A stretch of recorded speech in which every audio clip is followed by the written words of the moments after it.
Bricks and Minifigs is your one-stop shop for all things LEGO. Hit the link below to find a store near you. Today we're at the Bricks and Minifigs store in Colorado Springs, and I'm joined by Julian. We're going to be taking a look at a bunch of his custom Star Trek LEGO builds here. So this is quite the impressive collection. How long have you been working on all this? You're looking at about an accumulation of about 7 years. Yeah, very, very nice. So let's start here maybe just at the end and kind of work our way through. So you've got this large build. What does this represent? So this is Space Station Star Trek Deep Space Nine from the Star Trek series of the same name. It's about 5,600 pieces. Yeah. What are some of the parts techniques that you were able to use in here? Because this is an unusual shape for a LEGO build. It consists largely of hinge plates. You'll see them on the outer docking ring, also in the habitat ring and the promenade here. So that's what really helped me define the shape of it. Yeah, and then just a ton of slopes as well to create kind of all these different angles. The docking pylons was probably one of the more challenging aspects of it. What is this build like structurally, like when you're moving this thing around? It comes apart in multiple areas. So like I'll take the top 3 pylons off, and then the habitat ring, the promenade. Yeah, it's about a half-hour build. Okay. What are the little kind of ships we've got moving around? So the worker bees are basically the workhorse of Starfleet's Corps of Engineers. They're the ones who build, starships. They do repairs on, the space station.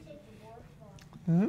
And are all these builds from different Star Trek eras and movies and shows, kind of all the different stuff over the years? Yeah, so over here with Deep Space Nine, we have the Defiant, which is home to the space station. And then you've got your famous Klingon Bird of Prey.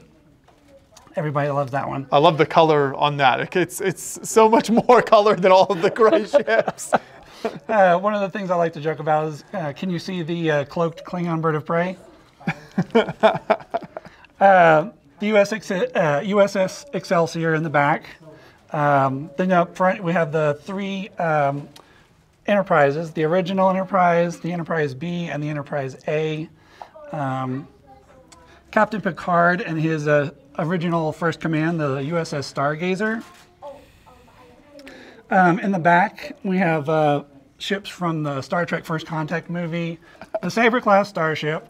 The Phoenix is Zefram Cochrane's first warp ship, which will take us to worlds beyond our own in 2063. And then the starship that started this whole thing, in the USS Akira, which is my favorite starship in the Star Trek universe.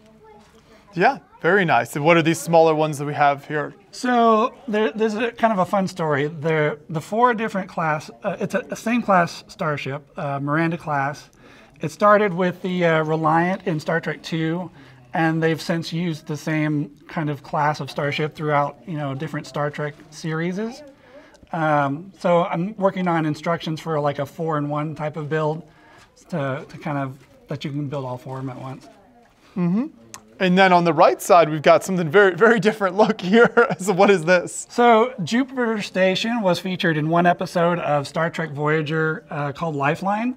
It's a research facility on the orbiting Jupiter itself. And how did this build kind of come together for you? Because you've got all sorts of layers and pieces going. It almost looks like a International Space Station type of idea. Yeah, so, well, one day I was watching that same episode, and I was like, this could be easily built. It actually only took me about 2 months. The layers, I can actually tell you, 32L long axles go all the way through here. There are 2 that go through the crossover bridges on each level. And then it's just, the hardest part really was trying to get the display stand to support all of that top heavy weight. Yeah, no, it looks fantastic though. And then finally you've got some kind of non-Star Trek stuff. So what are those builds? So Mega Man and Rush are from my one of my favorite video games growing up. In the back there, and then the artist mannequin on the left, he's just kind of like saying hi. And then the woodsman character, Forceman, is my favorite LEGO theme growing up. Yeah, very nice. Great taste and themes there as well. Always love the Forestman stuff. Absolutely. Now, is this the entirety of your Star Trek builds, or is there even more? Is this something you plan to do more of in the future? So right now I'm working on something called the Starship Dry Dock Facility. It's basically where starships are built. On the inside of the dry dock facility is an Akira-class starship, kind of a UCS scale. Deep Space Nine is another example of UCS scale on here. So that's definitely a work in progress right now. Hopefully I'll be able to show it off soon. Yeah, very cool. And as I mentioned at the beginning, we are in the Bricks Minifigs store here in Colorado Springs. And so this is a really cool place where you're able to get your builds out to the public and just kind of let a lot more people appreciate the builds. So if people come into the store, there will always be something kind of custom on display for them to see. Yes, absolutely. Yeah, fantastic work. Thanks for taking us through all the builds here. I appreciate it. You're welcome. Thanks for coming.